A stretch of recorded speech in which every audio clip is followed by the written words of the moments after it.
пытается шантажировать.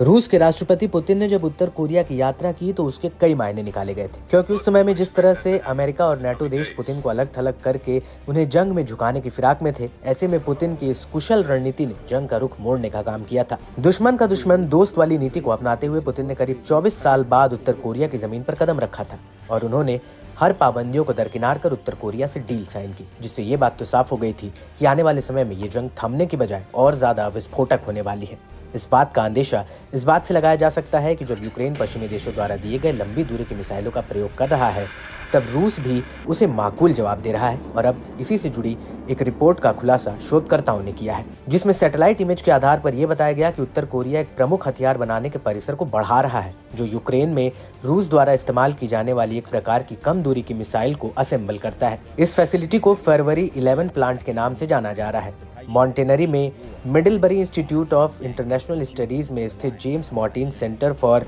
Non proliferation studies के एक शोध सहयोगी सैम लेयर ने कहा कि ये संयंत्र हॉसोंग 11 श्रेणी की ठोस ईंधन बैलिस्टिक मिसाइलों का उत्पादन करने वाला एकमात्र प्लांट है।